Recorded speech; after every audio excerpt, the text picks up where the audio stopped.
সামনে স্থানীয় সরকার নির্বাচন। সমতার কথা বলা হলেও বাস্তবতা বলছে ভিন্ন কথা। সংরক্ষিত নারী আসনে নারীদের উপস্থিতি থাকলেও সাধারণ আসনে তাদের জয় এখনো বিরল। নির্বাচনের মাঠে সরব নারীর পদচারণা, কিন্তু ফলাফলের খাতায় সেই উপস্থিতি অনেকটাই ম্লান।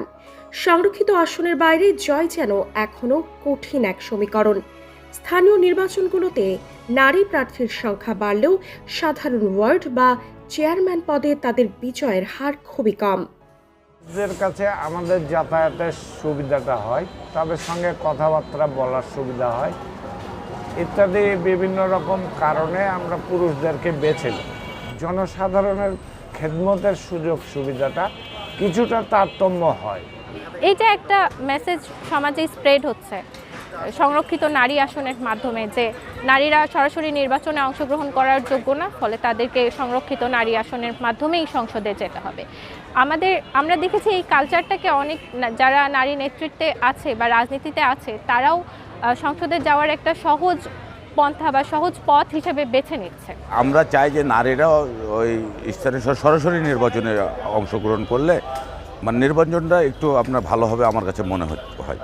আর নারী পুরুষটা বিষয় না, বিষয়টা হলো যার যোগ্যতা থাকবে আমরা তাকেই ভোট দেবো স্থানীয় সরকার নির্বাচনে, সেটা নারীও হতে পারে পুরুষও হতে পারে।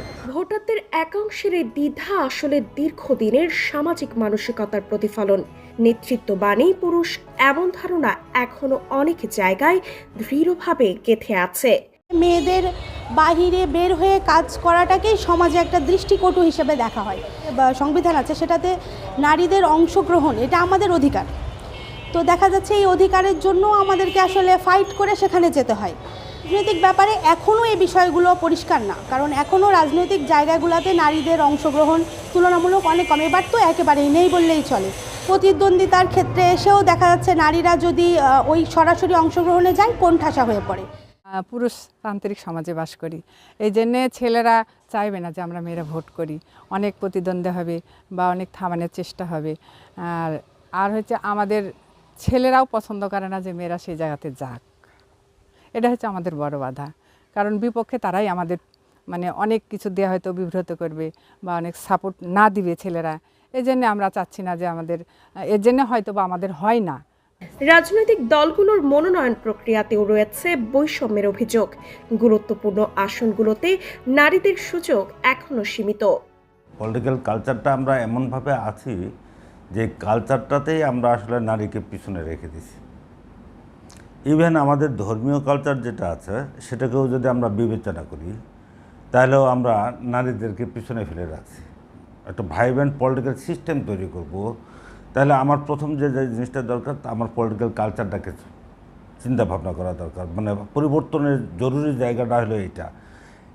2 নাম্বার, আমার ধর্মীয় অনুশাসনে যারা বিশ্বাস করে তাদেরকে কাজে লাগিয়ে কিভাবে ধর্মের ওই বাধাকে দূর করা যায়, সেখান থেকে নারীকে কিভাবে ধর্মের আবহাওয়ার মধ্যে রেখেও কিভাবে নারীকে প্রতিনিধিত্বমূলক একটা জায়গাতে নিয়ে যাওয়া যায় তার একটা ব্যাখ্যা বা বিশ্লেষণ সমাধানের জায়গা জরুরি।